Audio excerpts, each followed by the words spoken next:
Ipahayag ang balita na ang Diyos dito'y darating. Maghanda sa kanyang banal na pagsilang, tayo sa mundo'y magdiwang. Siya ay may taglay na karunungan, at siya ay makatarungan. Sa tao siya ang kailangan, nasa kanya'y kaliwanagan. Ipahayag ang balita na ang Diyos dito'y darating. Maghanda sa kanyang banal na pagsilang, tayo sa mundo'y magdiwang.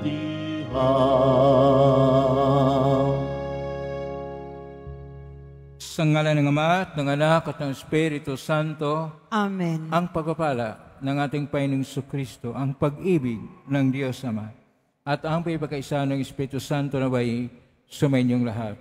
At sumaiyo rin. Mga kapatid, nasa Martes tayo ng unang linggo ng Kwaresma, ng panahon ng ating paghanda para sa pagdating ng Panginoon. At tayo ngayon ay nasa Martes sa unang linggo. Isama natin sa misa natin ngayon ang mga intensyon para sa araw ngayon. Ang inyong mga intensyon kayong nasa loob at sa labas ng Basilica Minor at Pambansang Dambana ni Jesus Nazareno. Ang mga intensyon ng mga nakiisa sa atin sa pagitan ng live streaming through Facebook Live, YouTube, X, Instagram, TikTok at iba pang social media dito sa ating bansa at iba't ibang dako ng mundo. Isama rin natin ang ating intensyon para sa kapayapaan sa buong mundo. At ilagdag rin natin ang ating intensyon para sa lahat ng naapektuhan ng mga kalamidad gaya ng bagyo, lindol, baha at sunog. Mga minamahal kong mga kapatid, ang ating Panginoon ay nagpahayag ng kanyang pangako sa pagligtas sa pamamagitan ni Propeta Isaias na mula sa lahi ni Jesse ay magkaroon ng Mesiyas.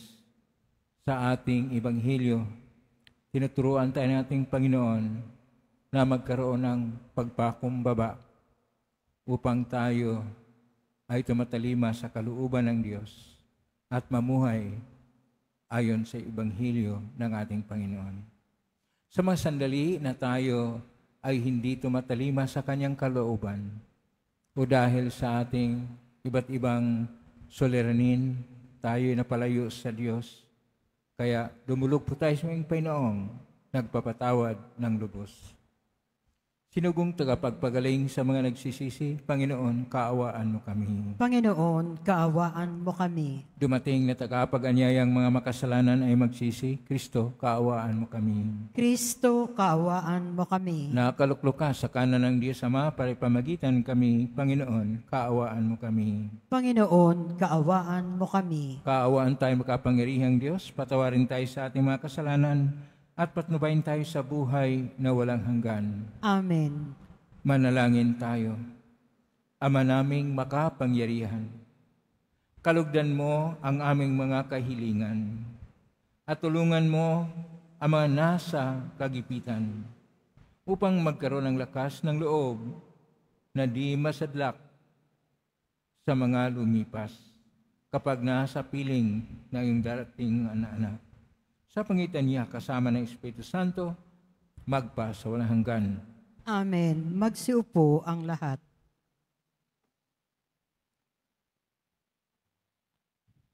Pagbasa mula sa aklat ni Propeta Isaías. Sa araw na iyon, sa lahi ni Jese ay lilitaw ang isang hari tulad ng supling mula sa isang tuod mananahan sa kanya ang espiritu ng poon. Bibigyan siya ng katalinuhan at pagkaunawa, ng kaalaman at kapangyarihan, ng karunungan at takot sa Panginoon.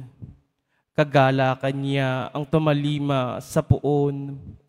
Hindi siya hatol ayon sa nakikita o batay sa narinig sa iba.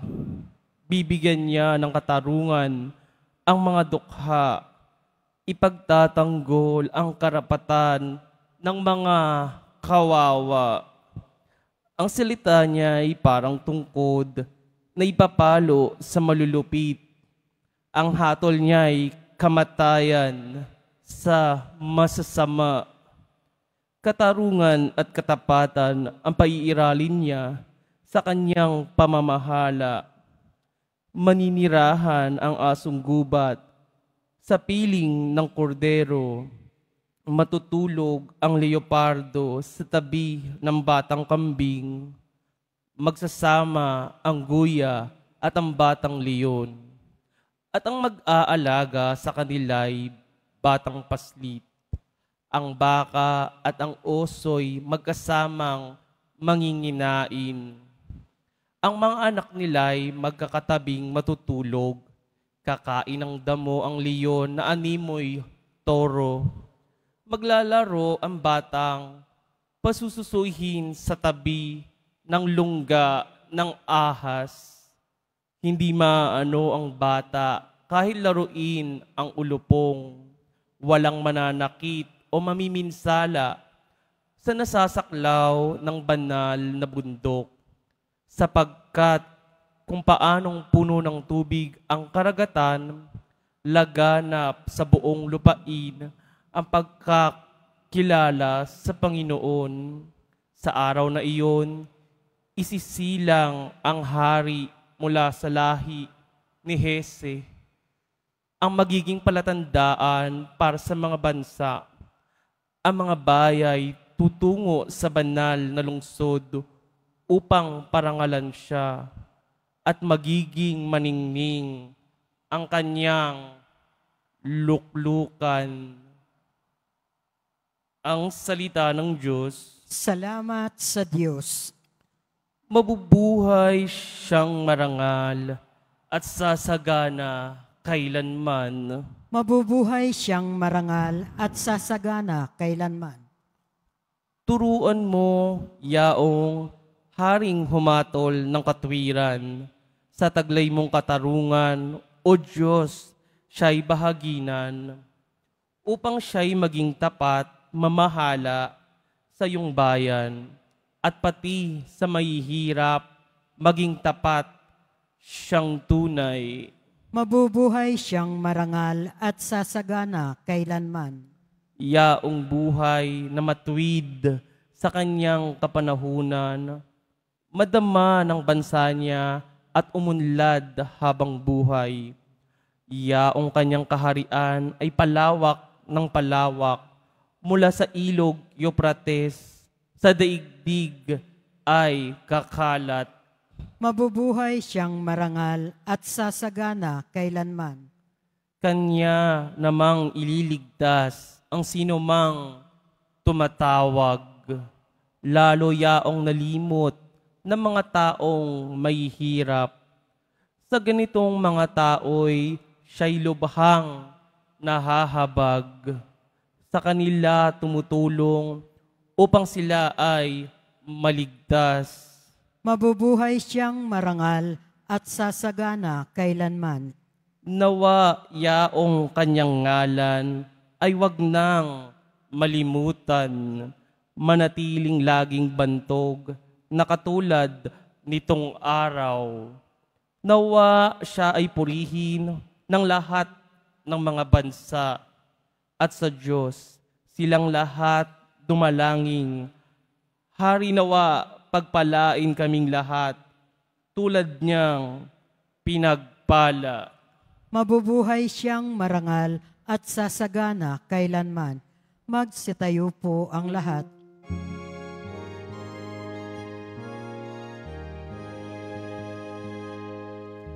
Alleluia, Alleluia, Alleluia, Alleluia.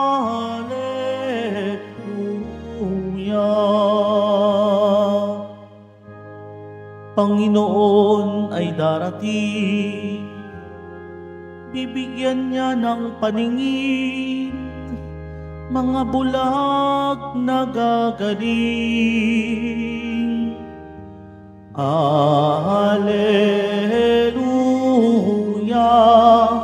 Alleluia, Alleluia, Alleluia.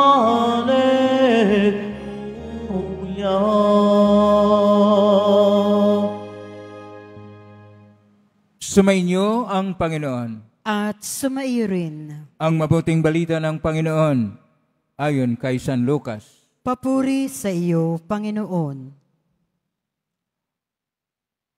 Nang oras ding iyon, si Jesus ay napuspos ng galak ng Espiritu Santo at sinabi niya, "Pinasasalamatan kita, Ama, Panginoon ng langit at lupa, sapagkat inilihim mo sa marurunong at pantas ang mga bagay na ito at inihayag mo sa mga taong ang kaluubay tulad ng sa bata.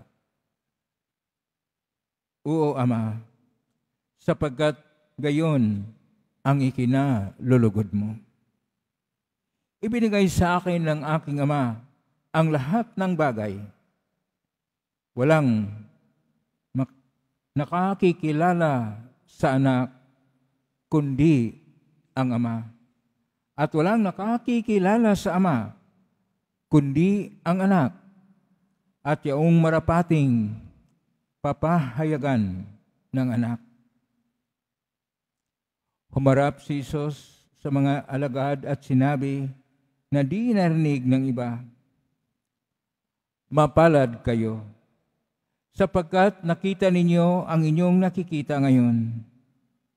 Sinasabi ko sa inyo, maraming propita at mga hari ang nagnanasang makakita ng inyong nakikita, ngunit hindi nila nakita. Inangad din nilang mapakinggan ang inyong narinig, ngunit hindi nila napakinggan." Ang mabuting balita ng Panginoon. Pinupuri ka namin, Panginoong Hesu Kristo. Magsiupo ang lahat. Isang mapagpalang araw po sa inyong lahat. Purihin po natin ang ating Pong Hesus Nazareno. Nasa Martes tayo ng unang linggo ng Adbyento. Adbyento mula sa Latin, Adventus, pagdating. Ito po yung ating inasahan na pagdating sa ating hari. Walang iba kundi ang ating Mesiyas na ating Poong Hesus Nazareno, na darating siya na maging kapiling natin. At ngayon sa ating mga pagbasa, una ipinapahayag ang hula ni Propeta Isaias na kung saan sa pagdating ng hari ng daigdig, hari ng mga hari nating Panginoong Hesus Nazareno, parang paraiso na rin ang buhay. Yung mga hayop o iba't ibang maituring na mga mababangis na mga nilikha ay maging maamo na at magkaroon na ng tunay na kapayapaan. Ito yung mga inasam-asam lahat ng tao, na kung saan ang lahat ay maayos na at ang lahat ay wala na pong ligalig, wala na pong pahamak, lahat ay magkaroon na ng kagalakan. At ito'y tinatawag ni Propeta Isaias na bundok ng Panginoon. Itong bundok ng Panginoon ay darating kapag lahat tayo ay matulad ng isang bata sa ating mga puso. Kaya punta tayo sa ating Ebanghelyo ni San Lucas, Kapitulo 10, verso 21 hanggang 24. na sinasabi ng ating Panginoon, "Pinasalamatan kita, Ama, Panginoong ng langit at lupa, sapagkat inilihim mo sa marurunong at pantas ang mga bagay na ito at inihayag sa mga taong ang kaluubay tulad ng isang bata." Ang ibig sabihin, yung tulad ng isang bata ay ang pagpakumbaba. Kahapon, tinuturuan tayo na maging handa. At ngayon, tinuturuan tayo sa pagpakumbaba. Sa salita ng ating Panginoon, ang pagpakumbaba ay tinatawag niyang anaba. Anaba, mula po sa root word na ana ibig sabihin mababa. Yung mahirap. Kaya anaba, ang pagpakumbaba tulad ng mga aba na tao. Kasi kung minsan sa buhay natin, lagi tayong tumitingin lang sa ating sarili, pinagmalaki kung ano man ang hindi dapat ipagmalaki. Kailangan natin na marunong tayong mapagkumbaba sapagkat ang ating Panginoon, siya sa karangaan, sa napaking kapangyarihan bilang Diyos, siya'y nagpakumbaba. Bumaba mula sa kaharian sa langit. Ay kanya pong tinanggap ang abang kalagayan ng ating pagkatao. Ayon pa sa sulat ng Pablo sa taga-Pilipos, hinubad niya ang kanyang kapangyarihan at naging kapwa nating tao. Kaya dito pong pagpakumbaba ng Panginoon ay siya pong pinakaminsahe tungkol sa pag-ibig na wagas na handang magpakumbaba. Ang Pasko ay Pasko ng pag-ibig, pero hindi po natin makikita ang tunay na pag-ibig, ang wagas na pag-ibig, kapag ang nag-ibigan o nagmamahalan ay hindi po marunong mapagkumbaba. Kaya maganda po yung anaba, magkaroon ng pagiging aba, pagiging mahirap, o dili kaya yung maliit na ang kalooban ay tulad ng isang bata.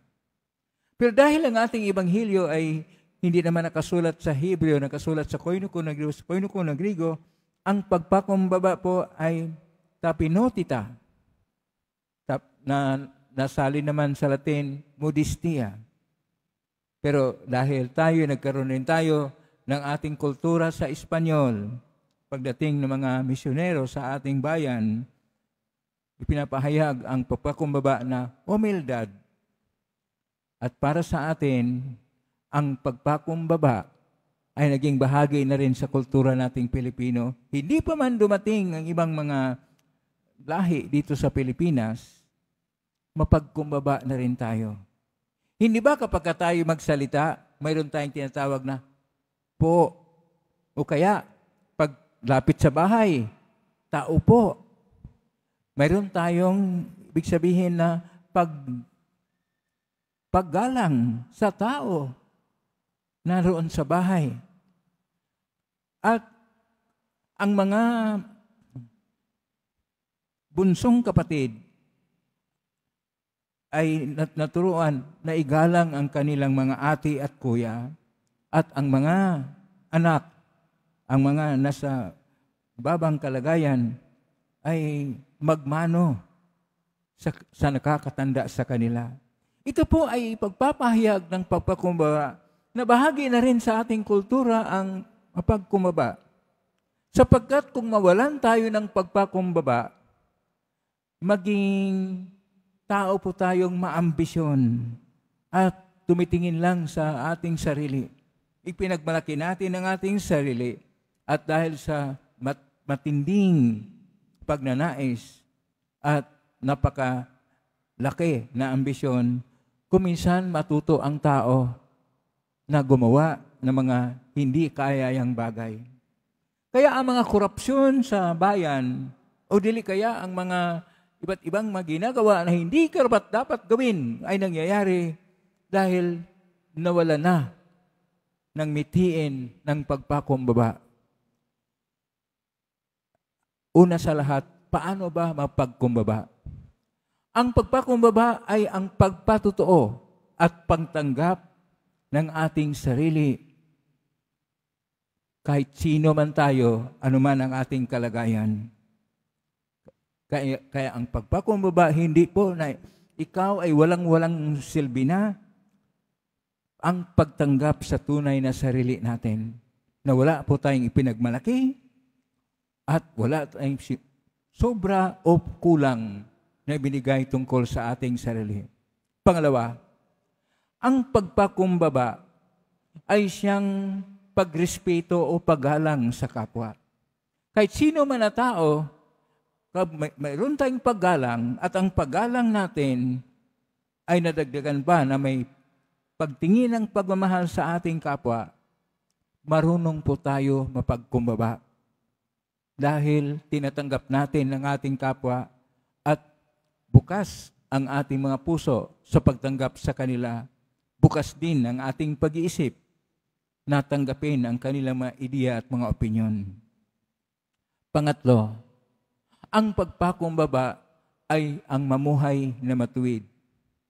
Kaya nga, kapag tingnan po natin itong tapino tita, mula po sa salitang root word na tapino, ay magiging matuwid. Ang pagiging matuwid ay bahagi na po sa pagpakumbaba. Kaya kapag tayo po ay magiging matuwid, marunong po tayo tatanggap sa ating kapwa-tao. Wala po tayong tinitingnan o kaya minamaliit na kapwa. Bagkus tayo ay mayroong isang kabukasan o kabukasang loob para sa ating kapwa-tao. Kapag ito po'y ating ginagawa, ang atin pong ugnayan sa Diyos ay lumalalim. Sapagkat ang Diyos mismo, siya yung nagpakumbaba at nagbigay ng halimbawa paano magpakumbaba sa pamagitan ng ating pong Hesus Nazareno, na hinubad ang kanyang paging Diyos at naging kapwa nating tao na sa hamak ng nakalagayan. Hindi siya dumating na isang makapangyarihan kahit na siya'y hari na mga hari. Siya'y isang manggagawa na tinutulungan niya ang amain na si San Jose bilang karpentero. Hindi po siya nagpapahayag ng mas mga malalim na mga filosofiya at mga ideya. Ang kanyang ipinapahayag ay ang mga kwento na kung saan sa pamagitan ng paggamit ng mga ordinaryo na mga bagay ay maunawaan ang mga malalim na mga misteryo sa buhay upang tayo'y lalo pang mapalapit sa Diyos at makaunawa ng mga misteryo tungkol sa Diyos. Ang kanyang pag-ibig sa atin sa pamagitan ng kamatayan sa mahirap na kamatayan sa cross ay siyang pinakamalaking sakripisyo sa pagpakumbaba na tayong lahat na tumulad sa ating Panginoon, handa nating pasanin ang ating krus sa buhay at magpakumbaba tayong sumunod sa Kanya. Hindi po natin ipagmalaki anuman ang ating maratnan sa buhay. Ang tunay na pagpakumbaba ay siyang paghahari ng Diyos ng ating mga puso. Yun pong gusto na ang Diyos ang siyang maghahari ng ating mga puso at Panginoon sa ating mga puso, pumalakpak ng malakas sapagkat ang ating Panginoon Diyos, siya na ang ating tunay na hari at hindi ang ating sarili sapagkat ang pagpakumbaba ay pagtulad natin kay Kristo. Amen? Purihin natin ang Diyos. Magsitayo po ang lahat.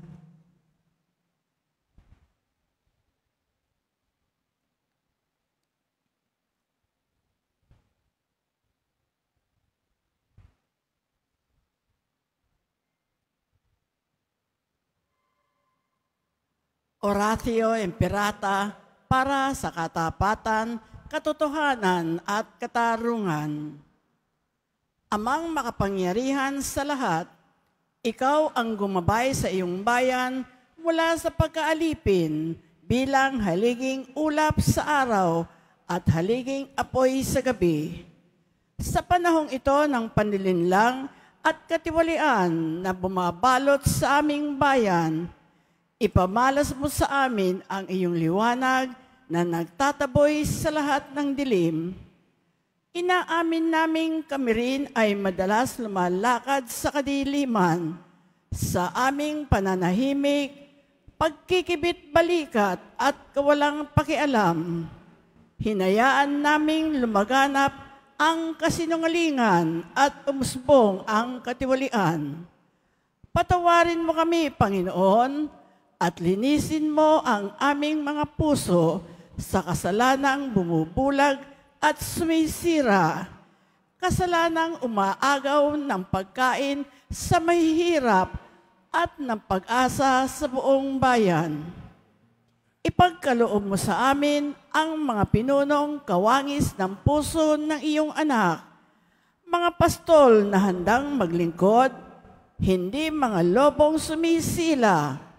Sa kapangyarihan ng iyong banal na Espiritu, bigyan mo kami ng lakas ng loob na itakwil ang kasinungalingan, ibunyag ang pandaraya, igiit ang katarungan, at ipagtanggol ang katotohanan sa lahat ng aming gawain, pampubliko man o pansarili, upang ang katapatan ay dumaloy sa aming lupain tulad ng ilog, at ang katuwiran ay rumagasa na parang malakas na agos.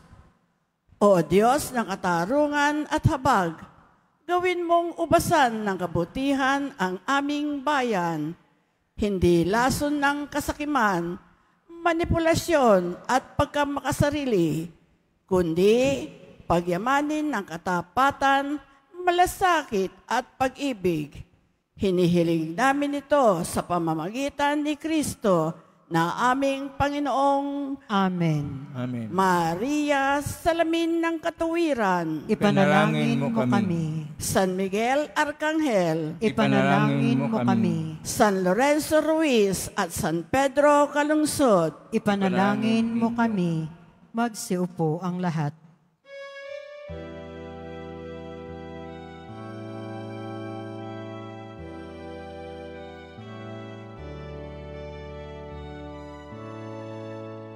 Panginoon, aming handog ang tinapay at alak-alay ng bayang umaasa sa pagdating mo.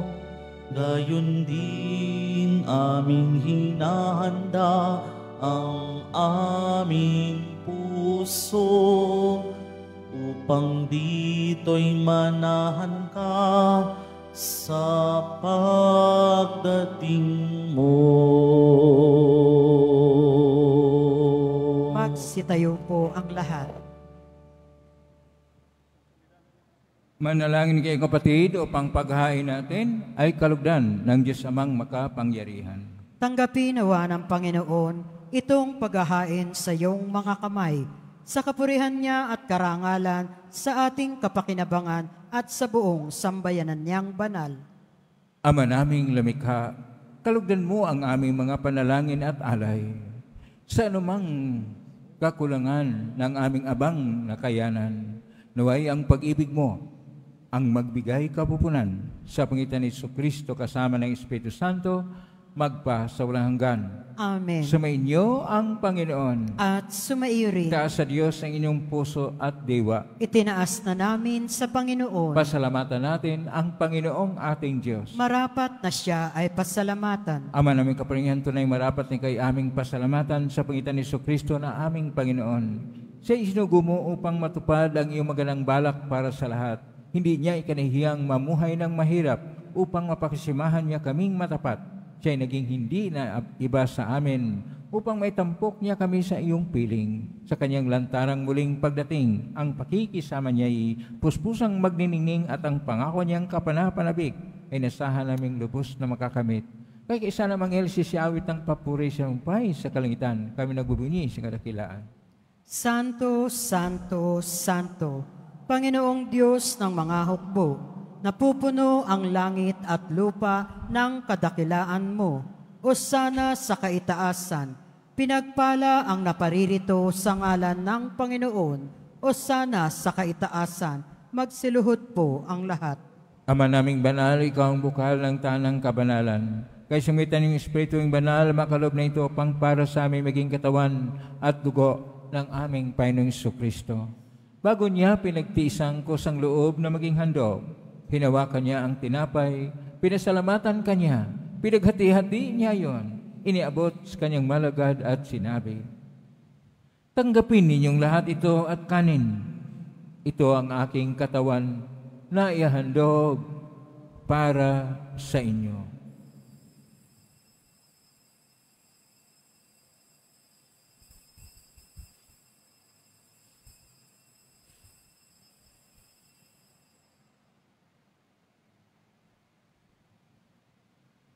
Gayunman nung matapos ang hapunan, hinawakan niya ang kalis. Muli kanyang pinasalamatan. Inabot niya ang kalis sa kanyang malagad at sinabi, tanggapin ninyong lahat ito at inumin. Ito ang kalis ng aking dugo ng bago at walang gantipan. Ang aking dugo na ibubuhos para sa inyo at para sa lahat sa ikapagpapatawad ng mga kasalanan. Gawin niyo ito sa pag-alala sa akin.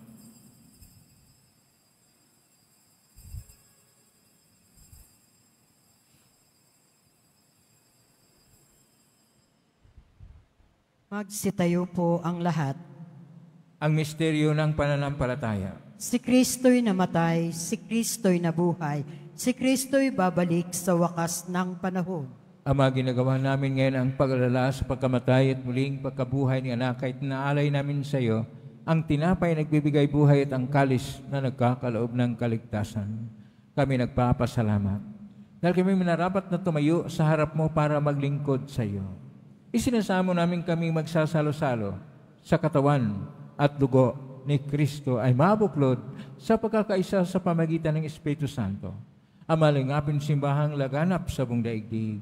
Pustusin mo kami sa pag-ibig kaisa ni Leon XIV na aming Papa at ni Jose na aming Obispo at ng Tanang Kaparian. Alalahanin mo rin ang kapatid naming naimlay na may pag-asang sila'y muling mabuhay, gayon din ang lahat ng mga pumanaw. Hawaan mo sila at patuloyin sa iyong kaliwanagan. Kabanawin napatin kaming lahat na makasalo siyang buhay na walang wakas. Kaisa ng mahal na Birhen Maria na ina ng Diyos, ng kabiyak ng puso niyang si San Jose, kaisa ng mga apostol ni San Juan Bautista, ni San Roque, ni San Lorenzo Ruiz de Manila, ni San Pedro Calungsod at ng lahat ng mga banal na namuhay dito sa daigdig ng kalugod-lugod sa ima, ipagdiwang nawa namin ang pagpupuri isikarangal mo sa pangitan ni anak na aming Panginoong Jesucristo.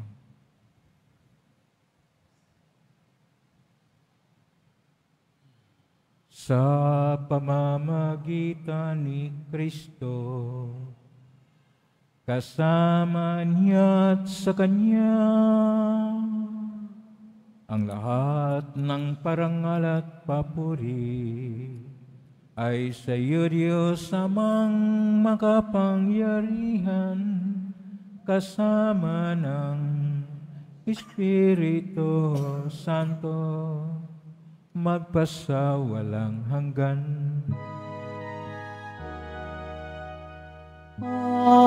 Amen. Amen.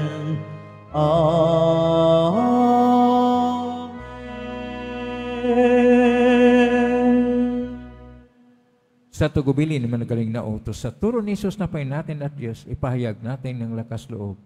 Ama namin, sumasalangit ka, sambahin ang ngalan mo, mapasa amin ang kaharian mo, sundin ang loob mo dito sa lupa para nang sa langit. Bigyan mo kami ng aming kakanin sa araw-araw, at patawarin mo kami sa aming mga sala, para nang pagpatawad namin sa nakakasala sa amin, at huwag mo kaming ipahintol sa tukso, at iadya mo kami sa lahat ng masama. Hinihiling namin kami iadya sa lahat ng masama, pagkalooban ng kapayapaan araw-araw, iligtas sa kasalanan at talay silat ng kapahamakan, samantalang aming pinanabikan ang dakilang araw ng pagpapahayag ng tagapagligtas naming si Jesucristo. Sapagkat iyo ang kaharian at ang kapangyarihan at ang kapurihan magpakailanman. Amen. Panginoong Jesucristo, sinabi mo sa mga apostol, kapayapaan ang iniiwan ko sa inyo, ang aking kapayapaan ay binibigay ko sa inyo. Tunghayan mo ang aming panampalataya at huwag ang aming pagkakasala. Pagkalooban mo kami ng kapayapaan at pagkakaisa ayon sa iyong kalooban, kasama ng Espiritu Santo, magpa sa walang hanggan. Amen. Ang kapayapaan ng Panginoon ay laging sumainyo. At sumaiyo rin. Magbigayin kayo ng kapayapaan sa isa. Peace.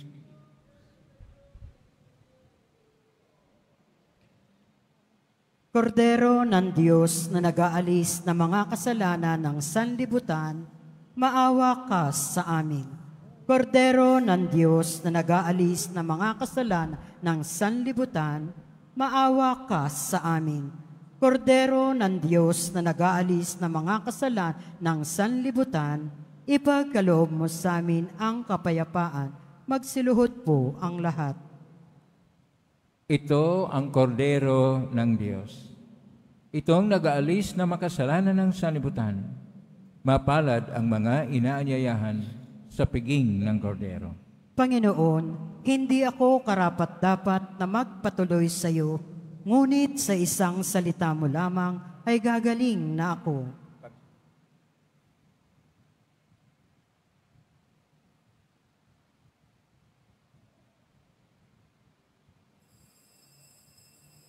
Para sa lahat ng tatanggap ng banal na komunyon, sasagot po tayo ng amin pagkasabi ng pari o lay minister ng katawan ni Kristo at isubo agad sa bibig bago umalis sa harapan ng pari o lay minister.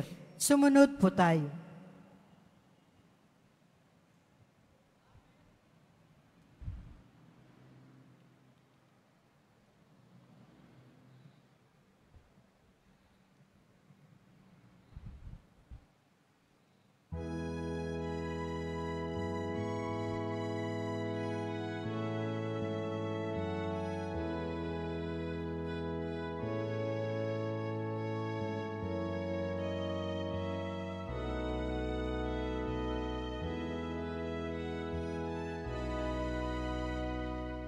Puso'y naghihintay sa iyo, O Jesus.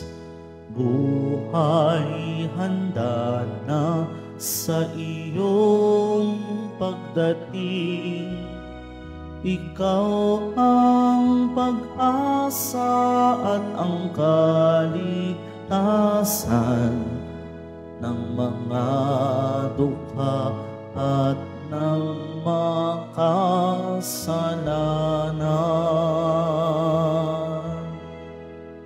Ang pangako mo sa amin ay tutuparin sa lahat ng mga bansa at mga lupain. Puso'y naghihintay sa iyo, O Jesus. Buhay handa na sa iyong pagdating. Ikaw ang pag-asa at ang kaligtasan ng mga dukha at ng makasalanan. Tayo'y magalak sa poon na darating. Kapayapaan atin ang makakamtan. Puso'y naghihintay sa iyo, O Jesus. Buhay handa na sa iyong pagdating. Ikaw ang pag-asa at ang kaligtasan ng mga dukha at ng makasalanan. Magsipagbunyi sa Hari ng Israel. Ang pagmamahal ay mayroong kaganapan. Puso'y naghihintay sa iyo, O Jesus. Buhay handa na sa iyong pagdating. Ikaw ang pag-asa at ang kaligtasan ng mga dukha at ng makasalanan.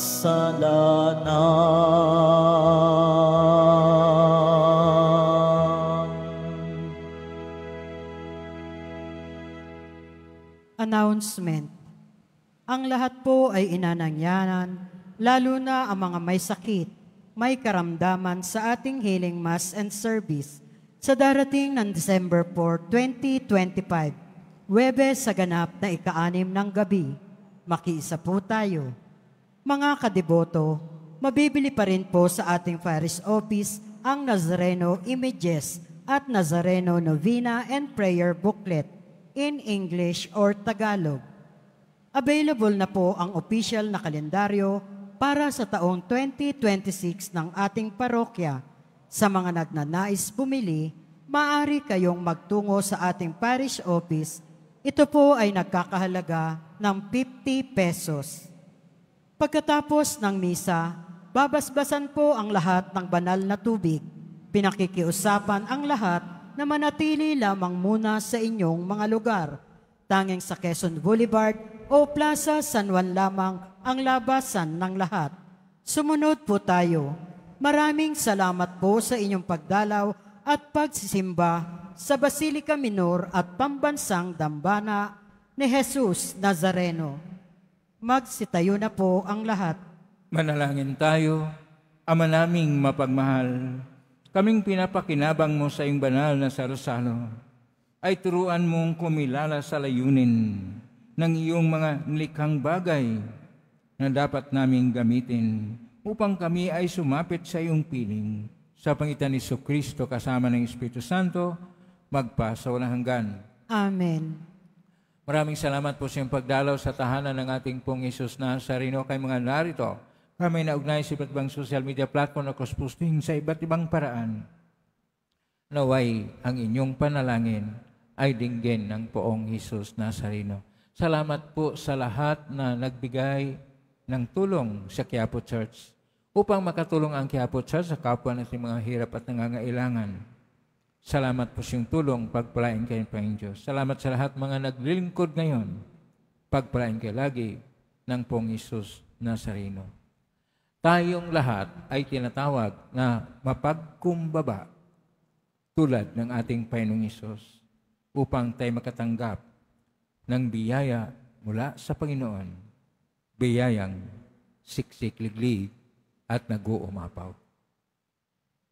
Ngayon po ang basbas nga na po lang itaas bagay, mga bagay na sumainyo ang Panginoon. At sumaiyo rin. Mahal na pong Isus Nazareno, inihag mo sa cross ang walang maloy na pag-ibig ng Diyos sa sangkatauhan. Pakinggan mo ang kahilingan lalo na para sa nangailangan ng tulong at awa. Makamtanawa namin ang iyong kasagutan mitang na loob na tinatanaw.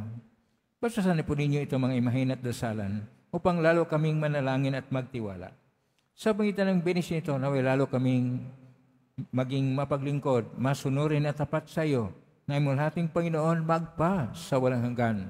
Amen. Pagpalain kayo makapangyarihang Diyos, Ama at Anak at Espiritu Santo. Amen. Umaiking taglay ang kapayapaan, pag-ibig at pag-asa ng pong Jesus Nazareno. Salamat sa Diyos. Purihin natin ang ating pong